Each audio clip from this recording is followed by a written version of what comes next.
3, 2, 1.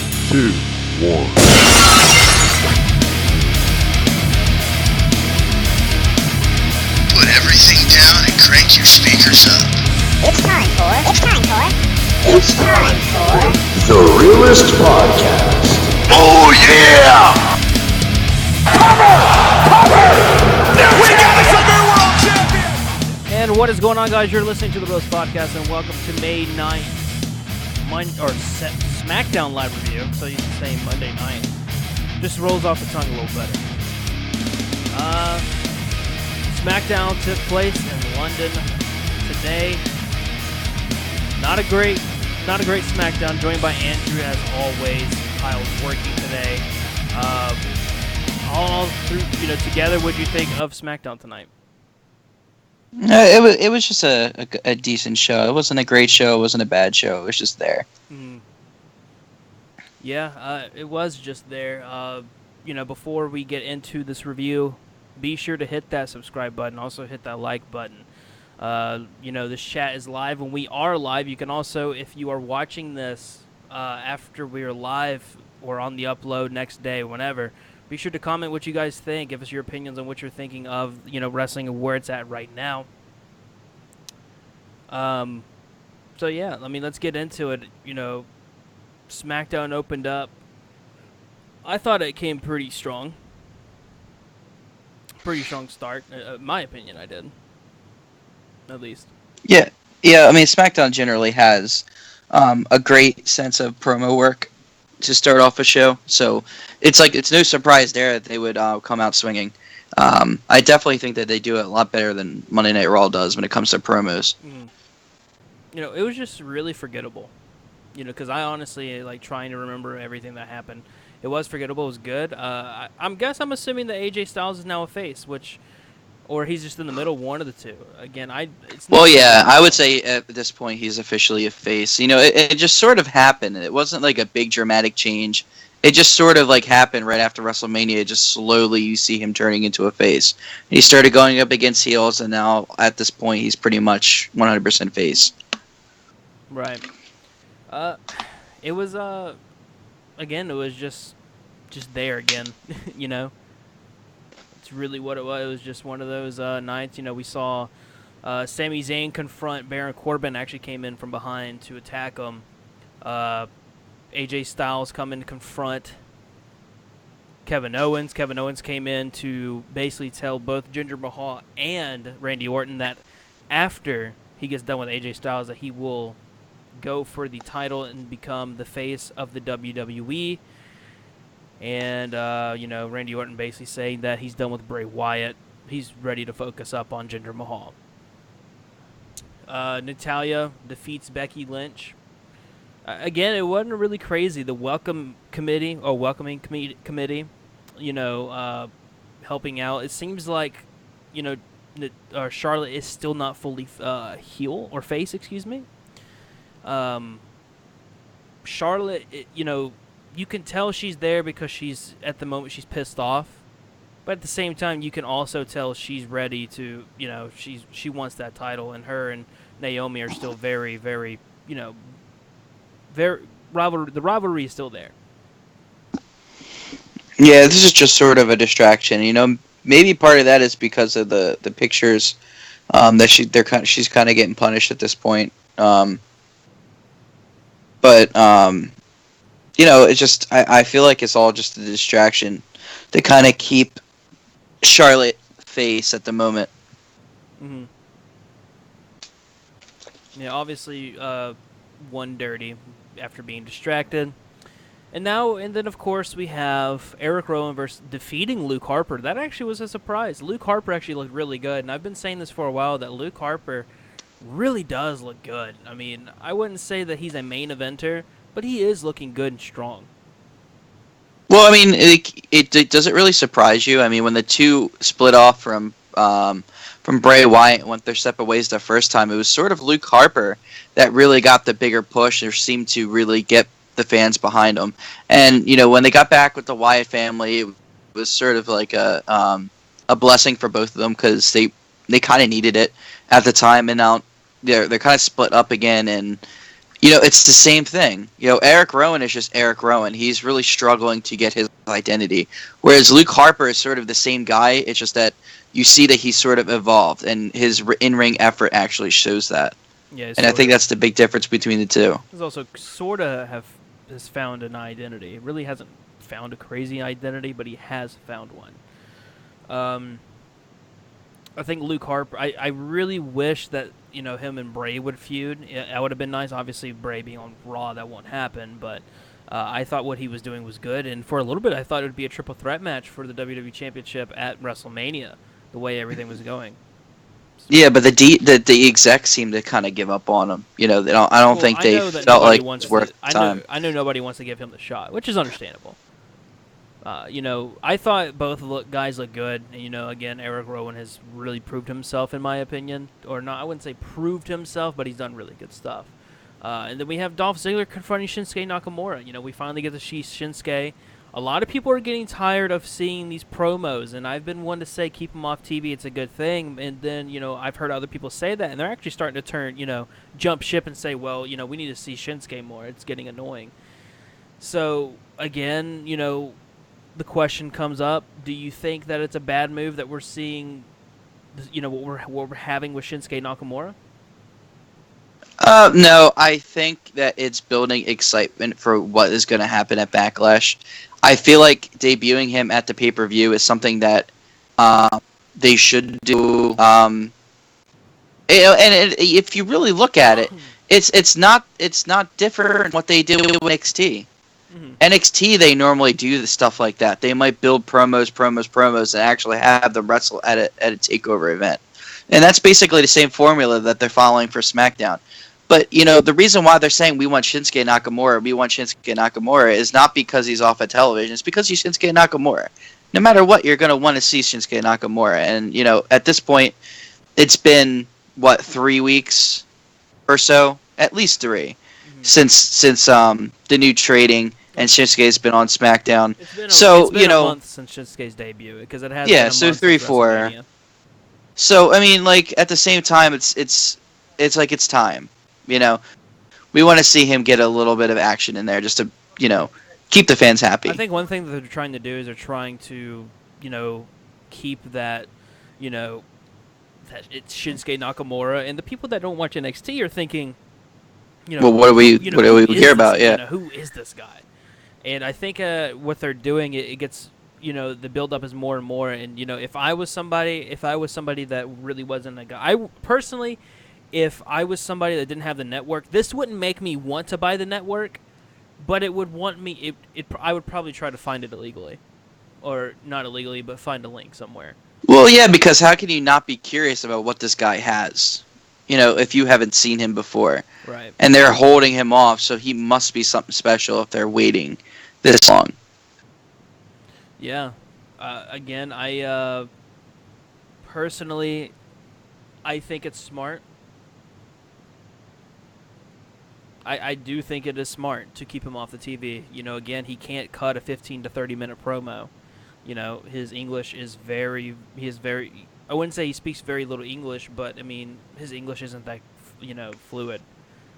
No, but at the same time, and I've said this several times, at the same time, I feel like his in-ring wrestling more than makes up for his lack of English. Yeah, it could. Again, like I said, I think it's smart. But, we have 2 weeks until... Yeah, we have 2 weeks until Backlash. So, obviously, it's good that the UK got to see something of Shinsuke, because he did go out there and he did, confront Dolph Ziggler. So... they got to see something. Obviously not seeing the Kinshasa, which is being protected. Very good, very smart. So, yeah, and then moving on, obviously moving on from that, Breezango versus the Ascension. Breezango obviously beating the Ascension. Again, it's just something that was needed for Breezango to have momentum. I'm getting behind Breezango. I've been a fan of Tyler Breeze for a while. I know Kyle knows I'm a Tyler, if Kyle is watching, he knows that I'm a fan of of Tyler Breeze, and he's always been one to say, why? Why are you a fan of Tyler Breeze? It's just he really is good. Well, hasn't he deserved it? Hasn't he earned it at this point? Yeah, I think he has. I mean, that's the way I look at it. I'm like, everyone's like, why Breezango? Why Tyler Breeze? Why Fandango? They've been in the company for a significant chunk of time, and especially if you count NXT for Tyler Breeze.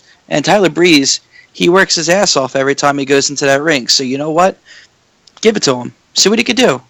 Yeah. Give him a chance to prove why they brought him up from NXT in the first place. Because if you were a big fan of NXT, you know what he has to offer.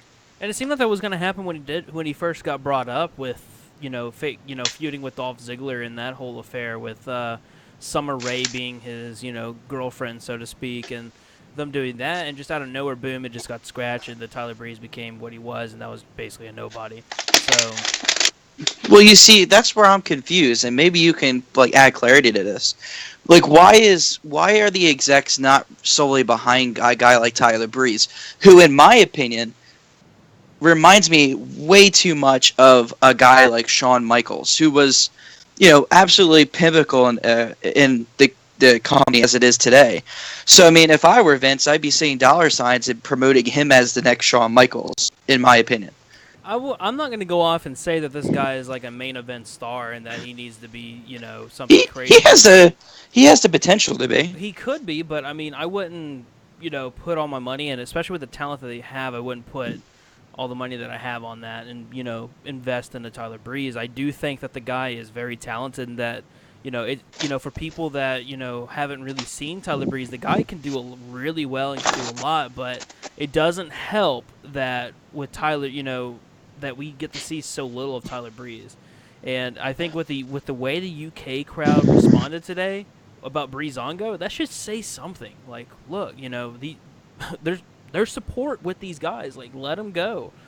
Again, I think with American Alpha, they need to find a character for American Alpha. They're kind of reminding me of Apollo Crews. So something needs to happen with American Alpha, and I think a big storyline where they're going to something like with the Shiny Stars that's actually going to be invested upon needs to happen.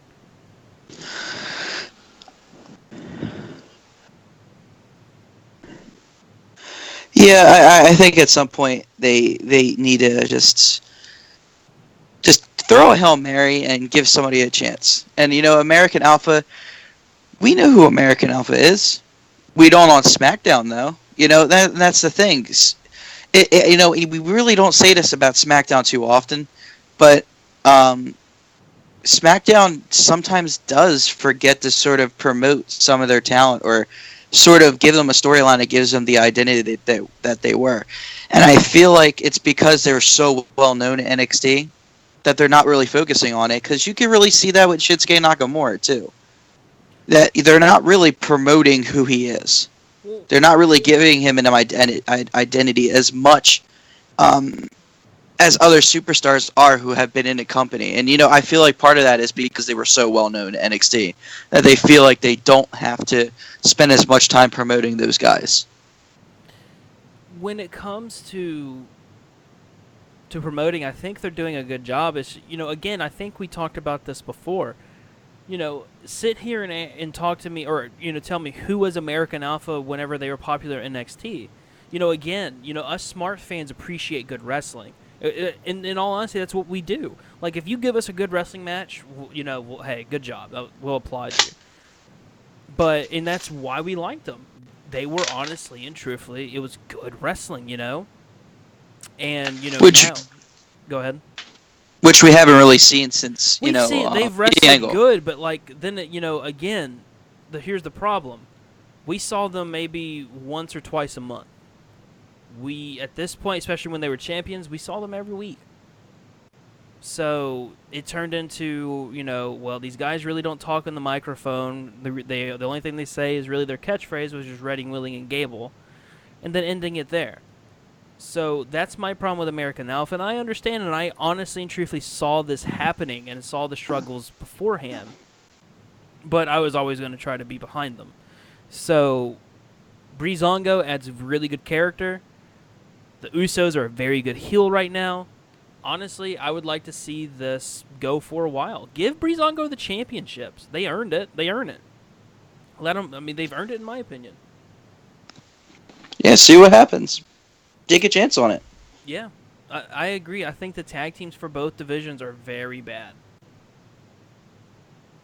Very bad. And I think Raw's tag division is a little better right now. Especially with if the Revival do return eventually, they will be a lot better. But until then, you never know. I think they're still talking about like another month or so that he's out. That wouldn't surprise me because it I is a think hard he's. I injury. think I remember his partner saying that like he still has like another 5 weeks of his jaw being completely wired shut. Like, I mean, like that must be extremely painful and like extremely annoying to have to sit there for like 6-7 weeks with your mouth completely wired shut, not able to eat regular food. You basically have to be on a liquid diet at that point. Yeah, that would suck. I hope I never break my jaw. Like I seriously do hope that's something that never happens to me. But then the main event. It was a quick SmackDown. The main event: Jinder Mahal, Kevin Owens, and Baron Corbin facing off against Randy Orton, AJ Styles, Sami Zayn. And we saw once again, if I'm not mistaken, Sami Zayn busted up again.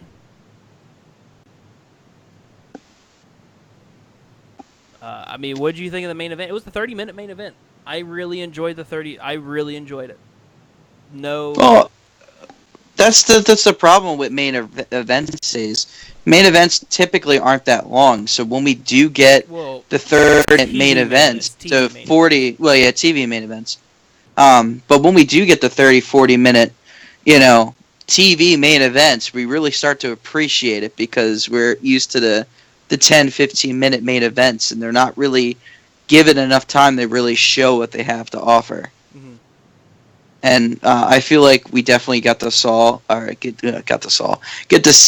a lot of that today. Yeah. It was good. Obviously, the story being, Jinder Mahal really, beating Randy Orton, and the whole speculation of can Jinder Mahal do it. Again, I do want Jinder to win. Well, here's the thing: can Jinder Mahal beat Randy Orton on his own? That's every heel No. story, though. No, I mean like like the way that they're running it is like Randy Orton is so above his class that it's going to take the brothers and him to take him down if they do decide to do that. And like I said, when I looked at the pay-per-view last night, or not the pay-per-view, the pay-per-view preview, they had Randy Orton on one side and all three of them on the other. So it's almost implying that it's going to be a handicap match right off the bat. And we already know that they're going to get involved, but like they kind of are making it very clear that there's going to be a confrontation there. Well, it also,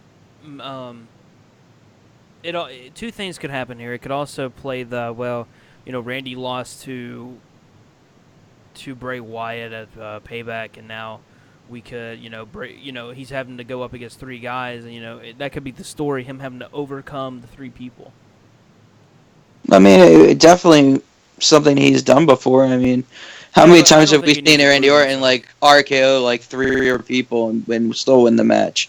I mean, personally, I don't see why you wouldn't take a chance. I don't understand how it would hurt. Well, I mean, like I think what they're thinking about is the future. What are we going to do with Jinder Mahal? What are we going to do with Randy Orton? When are we turning him heel? When are we going to pull that trigger?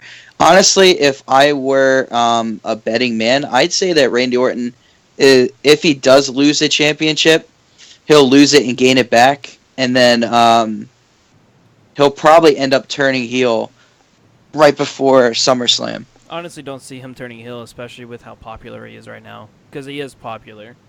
Well, I mean, I know that the execs really have hard on, and I know AJ Styles does too, for the possible AJ Styles feud. And if anyone's going to turn heel for that, it's going to be Randy Orton. I don't know about because that, he's the better heel. I mean, like in terms of like career-wise, Randy Orton is a notorious heel, where AJ Styles can kind of just do whatever he wants, and he's still freaking AJ Styles.